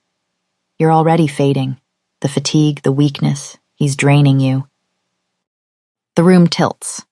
Lucy stumbles, catching the wall to keep upright. Grant's voice lowers. See, he's killing you. No, she whispers. Edric loves me. He's trying to help me. Help you? Grant scoffs. You can barely stand. He wants us to be together, Lucy says, her voice thick. Tonight, he's prepared. We need to leave, Grant says to Sophia, before he comes for her. Sophia wavers, torn. Lucy, please. Grant says Edric killed Mr. Dragomir. That's not true, Lucy cuts in. Mr. Dragomir fell. After seeing Edric, Grant says, after realizing what he was. The world spins harder. Lucy slides down the wall, legs giving out. Her limbs feel too heavy to lift. I'm not going anywhere, she breathes. Sophia drops beside her, panic etched into her features. Lucy, Lucy, stay with me. But Lucy can't answer. The cold is everywhere now, seeping into her bones, her breath shallow. Her vision narrows to a tunnel. The last thing she sees is Grant kneeling, grim-faced. Then darkness. Chapter 12, Lucy. Lucy drifts through darkness, neither awake nor truly asleep, pulled back into memory. She stands in the great hall once more, the castle in its full glory. Torchlight glints off polished armor and jeweled gowns as nobles and pack members celebrate their Alpha King's imminent victory. Edric stands beside her, his hand possessively at the small of her back as he speaks with his commanders. The scent of him, winter air and something wild, wraps around her like a physical embrace. But something pulls at the edges of her awareness, a presence, familiar yet changed. She turns, scanning the crowded hall until she sees him standing half-hidden in shadow near the far archway. Even at this distance, she knows those eyes will be green, cat-like in their intensity. Without thinking, she moves, slipping through the crowd with practiced grace. Adrian, she calls as he turns to leave. Adrian, wait! Lucy reaches him, grasping his arm. I thought you were dead. When he turns, the words die in her throat. It's Adrian. The same fine features, the same copper hair, but somehow fundamentally altered. His eyes glow with an unnatural light, and something dark and heavy surrounds him like a second skin, invisible yet unmistakably present. Where have you been? She asks, quieter now. I haven't seen you in years, and now... She studies his face, so unnaturally impassive, devoid of the warmth and mischief she remembers. What happened to you? She whispers. Adrian blinks slowly. Edric didn't tell you. Not a question. An observation layered with something that makes her blood run cold. The way he says it, she knows something terrible has occurred. Did you and Edric quarrel? She asks, struggling to understand. You were so close before. Adrian says nothing, his gaze shifting past her shoulder. Adora. Edric's voice is tight with controlled fury as he materializes beside her, positioning himself between her and Adrian. Go back to the others. Lucy stares at him, shocked. Edric has never spoken to her with such coldness, such command. His scent has changed too, sharp with something she's never detected on him before. Fear. What are you doing here? Edric snarls at Adrian, warning clear and lethal in his tone. Adrian cocks his head, expression remaining eerily blank. Are you threatening me? Lucy grabs Edric's arm, feeling the tension coiled in his muscles, ready to spring. Edric, please. Something in her touch reaches him. He deflates slightly, though his eyes never leave Adrian's face. Just go, he says, quieter now. Adrian's lips curve in what might be a smile on another face. Then, impossibly, he simply dissolves, as if he were made of shadow rather than flesh. Lucy stares at the empty space where he stood, heart pounding. Around them, the celebration continues, oblivious to the confrontation. Edric barks orders at nearby guards. Double the patrols, check the perimeter. be on high alert. "What is happening?" she demands, grabbing his sleeve. "Edric, tell me." He doesn't answer, scanning the crowd with predatory intensity. "Are you truly so afraid of Adrian?" she asks, bewildered. "He's your dearest friend. You wouldn't be where you are today without him?" Edric tenses, a muscle jumping in his jaw. "Exactly," he says, the word dripping with dark significance. Realization dawns slowly. "You fear him," she whispers. Edric finally meets her gaze, and the naked vulnerability there takes her breath away. "Of course I do. He doesn't just practice magic now. He made a pact with a demon. He's a dark magician with powers beyond imagining." Lucy shakes her head in disbelief. This doesn't sound like Adrian at all. "But why would he do such a thing?" she asks. Edric's expression crumples, guilt and shame warring across his features. "Because I made him do it," he whispers. The world tilts beneath her feet. Suddenly, she sees everything differently. How Edric had been a mere slave fighting for his freedom when she'd been taken by Ulrich, the previous Alpha King. How rapidly he'd risen afterward, commanding armies, conquering lands, defeating Ulrich, and claiming her. The fairy tale tarnishes before her eyes, revealing something darker beneath. She reaches up, taking Edric's face between her palms, forcing him to look at her. "What did you do?" she whispers, dread pooling in her stomach. "Edric, what did you do?" The dream shatters like glass, and Lucy falls back into darkness. Chapter 13, Sophia. The car's engine roars as Grant pushes it beyond its limits, tires spitting gravel with every turn. Sophia sits rigid in the passenger seat, one hand gripping the door handle, the other pressed against the dashboard. In the rearview mirror, Lucy's unconscious form lies sprawled across the back seat, her skin ashen, the silver pendant gleaming like a curse against her chest. "Where are we going?" Sophia demands, heart pounding in her throat. The cabin has disappeared behind them minutes ago, swallowed by the dense forest. Grant's knuckles whiten on the steering wheel. "Somewhere safe. Somewhere he can't find us." "What does Edric even want?" Sophia's voice cracks. "I need answers. Now." A muscle twitches in Grant's jaw as he takes a sharp turn, the car fishtailing before straightening. "Edric was a king," he begins, voice low and tense. "Centuries ago, a shifter who could turn into a wolf." "A what?" Sophia gasps. "Look at your friend," Grant cuts in. "Look at what's happening to her. Do you have a better explanation?" Sophia twists to look at Lucy. Her breathing is shallow, her lips tinged blue. "Keep talking," she whispers. "Edric was mortally wounded in battle," Grant continues, eyes darting between the road and the rearview mirror. Desperate to stay alive, he turned to dark magic, became a vampire. Lightning flashes overhead, briefly illuminating his profile, hard, angular, resolute. "When Edric transformed," Grant continues, "he became more violent, more dangerous than ever. His own pack rebelled against him. They trapped him in the castle, binding his spirit to his corpse." Something in his tone makes Sophia's skin prickle. "How do you know all this?" she asks. Grant takes another turn too fast, sending Sophia slamming against the door. "I'm his descendant," he answers grimly. "My family has guarded his tomb for generations, making sure he never escapes." Sophia stares at him. "You're saying that's your job? To, what, babysit a centuries-old vampire?"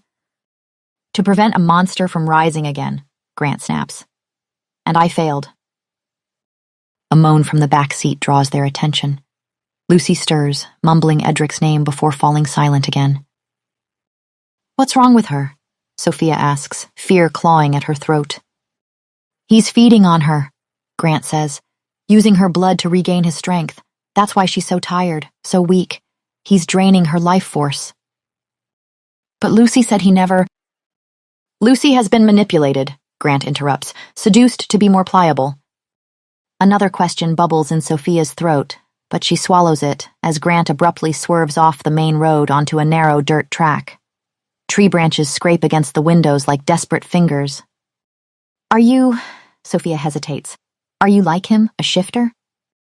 Grant's eyes meet hers briefly. In the dim light, they seem to glow with an inner fire. Yes, he says simply. I command a pack sworn to stop Edric's return at any cost. The car bursts through the tree line into a small clearing. A cabin stands at its center, sturdy, remote, clearly built for defense rather than comfort. Grant kills the engine. We're here. Rain begins to fall as Grant carries Lucy inside, her body limp in his arms. Sophia follows, the weight of the situation crushing down on her shoulders. The cabin's interior is spartanly furnished. A stone fireplace, a couple of chairs, a rough wooden table. Grant lays Lucy on a narrow cot in the corner.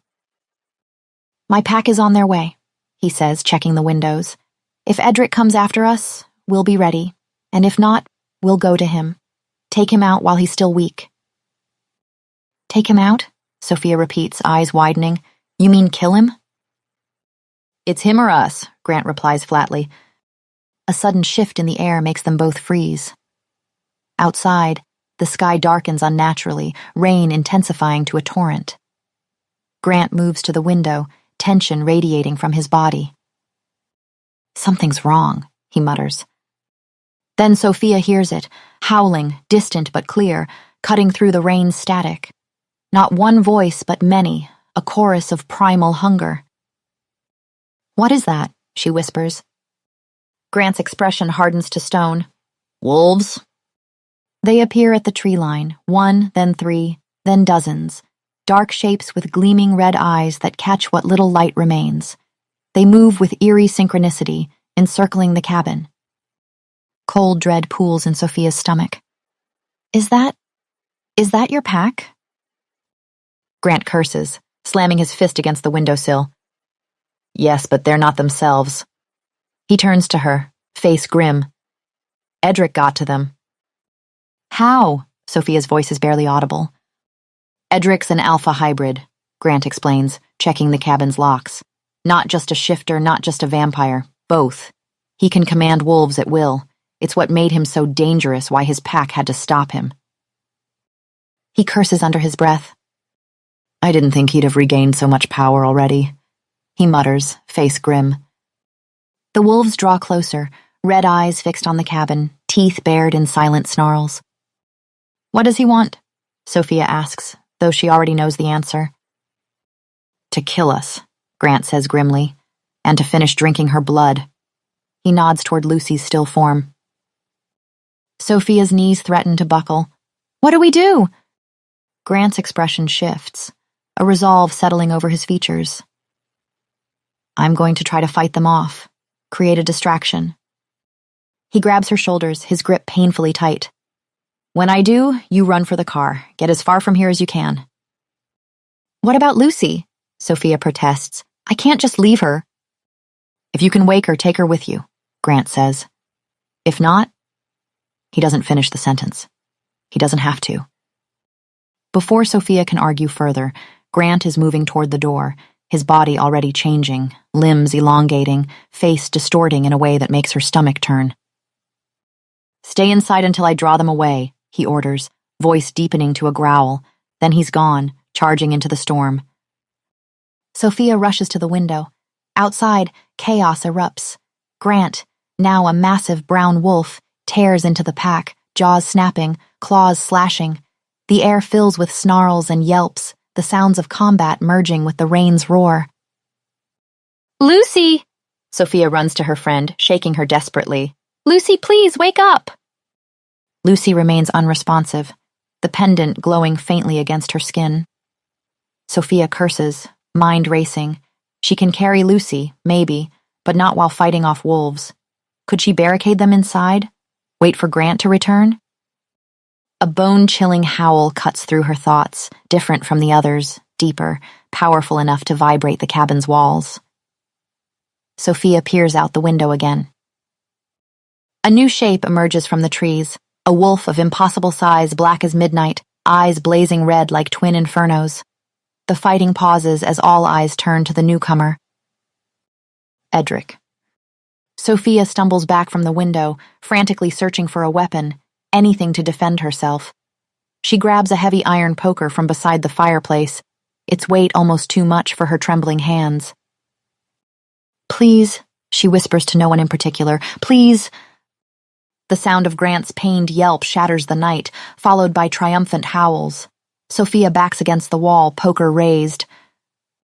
A hand lands on her shoulder. Sophia screams, spinning around with the poker raised, and freezes. Lucy stands there, eyes open wide, more alert than she's been in days. "He's here," she whispers, a smile spreading across her face that chills Sophia to her core. Chapter 14, Lucy. Lucy's heart pounds as she nears the door, each step both agony and salvation. The pendant blazes hot against her skin, pulsing with energy now that Edric is near. "What are you doing?" Sophia grabs her arm, eyes wide with fear. "You can't go out there." "I have to," Lucy whispers, her voice steadier than it's been in days. "He needs me." "He'll kill you." Sophia clutches her tighter. "Grant told us everything. He's a vampire, Lucy, a vampire and a shifter.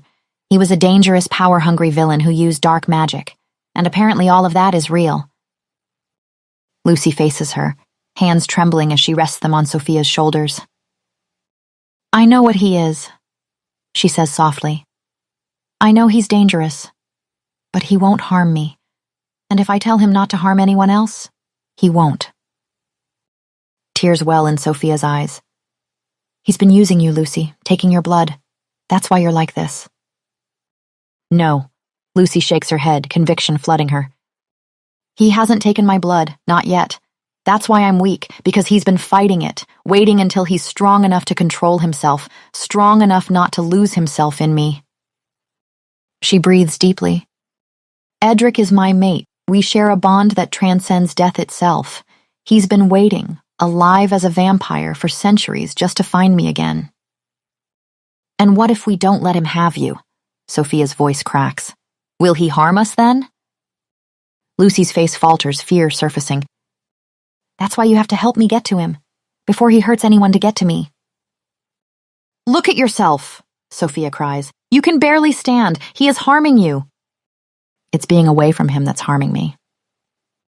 Sophia shakes her head, tears spilling freely. "I know you're always trying to protect me," Lucy says gently. "But now I need you to trust me so that I can protect you." A long silence stretches between them, then Sophia nods, slowly, reluctantly. "If you're wrong about this?" "I'm not." Sophia slips an arm around Lucy's waist. Together, they move to the door. Each step is a war Lucy wages against her failing body, but her eyes burn with resolve. They step into the storm. Wolves clash in the clearing, flashing teeth, snarling bodies. Blood muddies the rain-soaked ground. Grant, in his wolf form, is outnumbered, fighting desperately. But Lucy sees none of it. Her gaze is drawn to the massive black wolf at the edge of the chaos, red eyes fixed on hers. "Edric!" The name tears from her throat, half sob, half plea. The great wolf lurches forward, every step steeped in effort. Around them, the battle slows, the air thickening as something ancient stirs. He reaches her. His form begins to shift, fur receding, bones reshaping, until a man kneels before her, drenched in mud and rain. But this is no dream.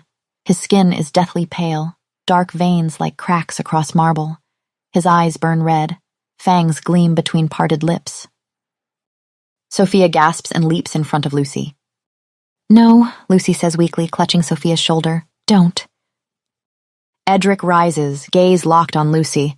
Even in his monstrous state, his eyes hold reverence, worship, desperation. "I will not harm Lucy," he says, voice raw and ragged, "but she needs me. Our bond must be completed, or she will die." "He's right," Lucy whispers. "This is why I've been fading. We're incomplete." "Lucy, please," Sophia begs, crying. "Trust me." A beat passes, centuries of tension in a single breath. Sophia steps aside. Edric moves like a shadow, sweeping Lucy into his arms before she can blink. She clings to him, every nerve alight at his touch. Her breath hitches, her pulse racing beneath trembling skin. Inside the cabin, the storm fades behind them. He carries her to the bed, placing her down like she's something precious. Candlelight dances across his face, etched with longing and restraint. "I'm sorry," he whispers, brushing rain from her cheek. "I've taken too long. I should have found you sooner." Her fingers trace the dark veins across his skin. "I would have waited centuries for you, too." He trembles, his control phrase.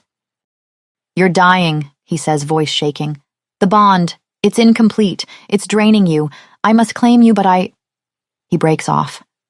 "I fear I won't be able to stop." She bares her throat, pulse fluttering. "I trust you. Take what you need." Edric recoils, anguished. "Lucy." "I know you need it," she says, sitting up, pressing her hand to his chest.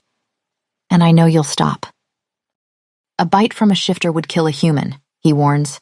"You're human now, my love. A claiming mark would destroy you."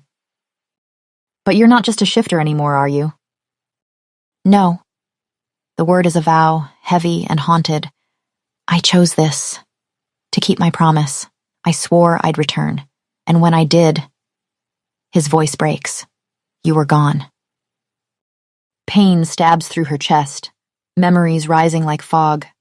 The cliff, the fall, the fracture of their bond. "Because I believed you were dead," she whispers. "I felt our connection break." He nods once and she sees everything, centuries of heartbreak, of waiting in silence. Her hand slips behind his neck, pulling him down. "We can be together now." His lips graze her throat. Her body arches. He shudders.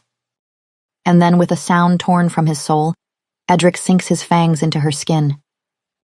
She gasps, sharp, electric, and then it overtakes her. Pain. Then heat. Liquid and deep, spreading through her limbs like wildfire. Her back arches, mouth parting in a breathless moan. Pleasure blooms, hot and insistent, sinking into her belly and bursting outward in waves. Her hands twist in his hair, anchoring him, holding him to her. She moans, her fingers tangling in his hair, clutching him close as if she could fuse them together. The bond doesn't just snap into place, it erupts, like a dam breaking. She feels it pour into her, through her. The emptiness that haunted her for lifetimes is filled, cell by cell, heartbeat by heartbeat. Edric drinks like a man starved, but never brutal, his hands cradling her, fingers trembling with the effort to keep from losing control. Then, with a tortured groan, he tears himself away. Blood stains his lips. His chest heaves. His eyes shift, red fading to that searing blue so sharp and alive it steals her breath all over again. The darkness in his skin fades. The veins recede. He looks alive, restored, and yet still otherworldly beautiful. "Now you," he rasps, voice thick with emotion. "Claim me as I've claimed you." He tilts his head, exposing his throat, bared in total surrender. "Bite with intent," he says. "Bite knowing I am yours as you are mine." Lucy rises onto her knees, cupping his face. Her lips tremble as she leans in, pressing a kiss to the spot just below his jaw. His pulse pounds beneath her mouth. She opens her teeth and bites. Not hard, but enough. Enough to draw a single drop. It's sweet and dark and electric, like tasting thunder, like drinking the night sky. The bond flares. No longer threads, it roars between them, roots deep into her soul, winding around her bones. Edric gasps, his body jerking against hers as her need slams into him through the bond.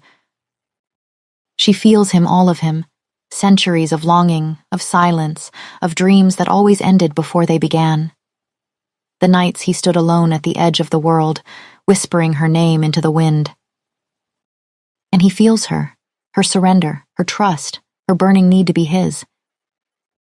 He grabs her face with both hands, kissing her like he could live off her lips alone. It's messy, full of teeth and heat and helpless sound. "I've waited so long," he murmurs into her mouth, voice rough and reverent. His hands skim her sides, slow and possessive. Dreamed of this moment. "Show me," she whispers, pressing herself closer. He growls, deep, low, unmistakably wolf, and then he's kissing her again, rougher this time, more urgent. Her clothes fall away under their frenzied hands. His hands roam over her skin, claiming, worshipping. And when he lowers her onto the bed, kissing his way down her body, it's not just passion, it's a promise carved into flesh. Their bodies move together with the rhythm of ancient things, like oceans and starlight and the howling wind. Everything else falls away. The bond blazes white-hot, burning away time and distance and pain until only this remains. Them, finally together always. Epilogue. 3 months after their reunion, Lucy sits on the small porch of their cabin, watching the sunrise. In the distance stands Blackcrest Castle, its ruins silhouetted against the morning sky, a crumbling reminder of their past lives. The cabin, once Lucy and Sophia's temporary lodging, has become their home now. Edric emerges from inside, balancing 2 mugs of coffee with the careful concentration of someone still getting used to ordinary human tasks. He hands Lucy a mug, his touch lingering, as if reassuring himself she's still real. "Another nightmare?" she asks softly, reaching for his hand. He nods, jaw tight. The same one, the tomb, the darkness, centuries of nothing but hunger and regret. Lucy pulls him down beside her, pressing her forehead to his. "You're free now," she whispers. "We both are." Their simple life in the cabin comes with challenges Edric could never have anticipated. The modern world bewilders him daily, electricity, telephones, television, cars, as Lucy guides him through the mundane miracles of the 1990s. But most importantly, Edric carries the weight of centuries on his shoulders. The memories of what he was, what he did, surface in unexpected moments. "I remembered something new last night," Lucy says, changing the subject. Her memories of Adora's life return in fragments, vivid snapshots of a past both alien and intimately familiar. "About the War Council, just before you left for the final battle against Ulrich." Edric stiffens beside her. "Lucy, we don't have to—" "Adrian was there," she continues gently. "He stood beside you, but he looked hollow." The name hangs between them, heavy with unspoken guilt. Adrian, the friend, the confidant, the magician who granted Edric's desperate wish at a price neither had fully understood. "I need to know, Edric," Lucy says, turning to face him fully. "All of it. About Adrian, about the wish, about what happened when you knew you were dying." Edric's eyes close briefly, pain etching lines around his mouth. "I was dying," he begins, voice low and rough. "Ulrich's forces ambushed us. I'd been so certain of victory, so arrogant.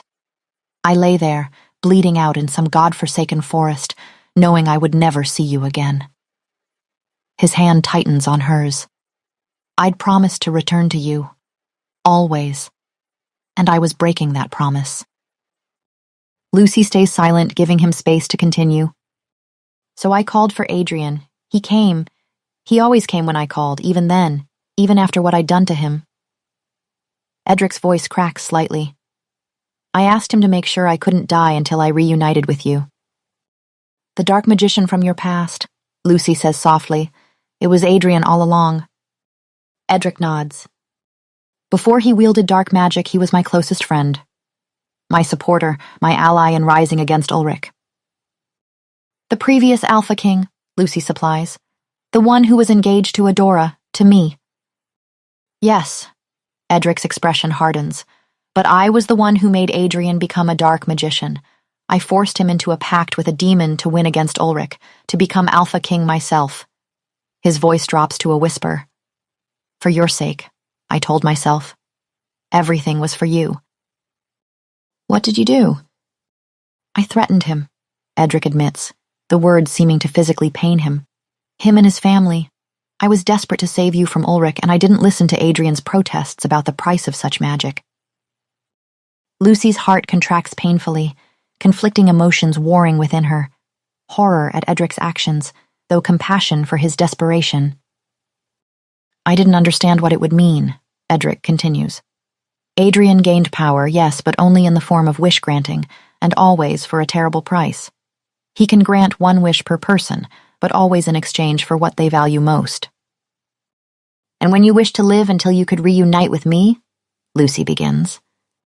What I valued most was taken. Edric's voice breaks. Your knowledge that I was alive, our bond severed, and you felt me die. I didn't know. I thought it would be something physical, my kingdom, my power. But it was you. It was always you. Tears slipped down Lucy's cheeks, the enormity of it washing over her. Adora's grief, Edric's centuries of suffering, all stemming from a desperate wish born of love and fear. When I realized what had happened, when I learned you'd... Edric can't finish the sentence. Even now, centuries later, he cannot speak of Adora's suicide. I tried to end it all, to follow you, but the wish held me in that half-life. Not until we reunited could I truly live, or die. So I reincarnated, Lucy says, piecing it together. Because you were still alive? Edric nods. And now that we've reunited, the wish is fulfilled. I'm mortal again. He flexes his hand, still seeming surprised by the absence of supernatural strength. The price has been paid. What happened to Adrian? Lucy asks. After your wish? I don't know, Edric admits. My people eventually rebelled against me, imprisoning me in the castle. I never saw Adrian again. They sit in silence for a long moment, watching the sun climb higher above the mountains. I had time to think, in that tomb, Edric finally says. Centuries to realize how wrong I'd been, how my fear of losing you had made me power-hungry, paranoid. I'd become the very monster I'd fought against. Lucy takes his face between her palms, forcing him to meet her gaze. You've paid for those mistakes, Edric, with centuries of suffering. It doesn't erase what I did, he says. No, Lucy agrees softly. It doesn't erase it, but it doesn't erase this either. She guides his hand to her heart. Edric smiles grimly. How can you still love me knowing what I am, what I've done? Because I see all of you, Lucy says simply. The darkness and the light, the man who would burn the world to save me and the man who now fears his own shadow for fear of disappointing me. Later that evening, Sophia arrives for her weekly visit, bringing groceries and news from town. Grant is with her, a rare appearance that immediately puts Edric on edge, though he hides it behind careful politeness. The pack is moving on, Grant announces without preamble, standing stiffly in the kitchen doorway. We've guarded this place long enough. It's time we found our own path. Edric studies him, recognition flickering in his eyes. You have his chin, he says quietly. My grandson's, the one who led the rebellion against me. Grant's jaw tightens, but he nods. And his responsibility. Which you've fulfilled, Edric acknowledges. I am grateful. The words cost him, Lucy knows. Centuries of hatred don't disappear overnight, but it's a beginning. After Grant and Sophia leave, Edric finds Lucy at the kitchen table, surrounded by job listings from the local newspaper. I've been thinking, she says without looking up, about Adrian. Edric stills, wariness entering his posture. What about him? You said the wish was conditional, that you couldn't die until we reunited. Lucy meets his gaze steadily. That means Adrian's magic is still working, in a way. And if it's still working? He must still be alive, Edric finishes, realization dawning on his face. Lucy nods. We should find him. Edric's expression clouds. Lucy, if Adrian still lives, he would have every reason to hate me, to want me destroyed. Or perhaps he's had centuries to find his own healing, Lucy counters. You're not the only one who's had time to reflect on the past. Edric paces the room, conflict evident in every line of his body. What would I even say to him? Sorry I forced you into a pact with a demon that corrupted your soul? You'd say exactly that, Lucy replies simply, and then you'd listen to whatever he has to say in return, whether it's forgiveness or condemnation. Edric stops pacing, turning to face her with naked vulnerability in his eyes. Why is this so important to you? Because it's important to you, Lucy says, rising to join him. Because every time you say his name, I feel your guilt through our bond. And because... She takes his hands in hers. Because healing isn't just about us, Edric. It's about making amends where we can. Tears glisten in Edric's eyes, a sight that still startles Lucy. This fierce warrior, this former king, reduced to tears by simple kindness. I don't deserve you, he whispers. Maybe not, Lucy agrees with a small smile, but you have me anyway, forever. The following morning, they stand beside Lucy's battered old car, luggage packed in the trunk. Edric takes a deep breath, squaring his shoulders. It won't be easy, finding him, facing him. Nothing worthwhile ever is, Lucy replies, squeezing his hand. As they pull away down the gravel road, Lucy glances in the rearview mirror at the distant silhouette of Blackcrest Castle growing smaller behind them. She feels a weight lift from both their shoulders. The past doesn't disappear. It never will. The darkness Edric carries, the memories that haunt his sleep, the guilt that sometimes threatens to consume him. These remain. But so does she, so does their love. And perhaps, in the end, that's the most powerful magic of all. Not a dark wish that defies death, but two souls that find each other, again and again, across the vastness of time itself. Thank you so much for watching. If you enjoyed this story, don't forget to leave a like or a comment. It truly helps me a lot. A quick note for my returning listeners, I have some exciting news. As some of you already know, I'm working on releasing my stories in both digital and print book format by the end of the year. Each edition will include exclusive bonus content. For example, this story hints at how Adrian became a magician, and I kept it light to make sure new listeners could follow along without confusion. But for those of you who are craving more, I'll be exploring his past in greater detail in the book version. That includes what really happened between him and Edric, and how everything truly unfolded. Let me know if you'd like to hear that kind of bonus content on the channel too. I'd love to share more if there's interest.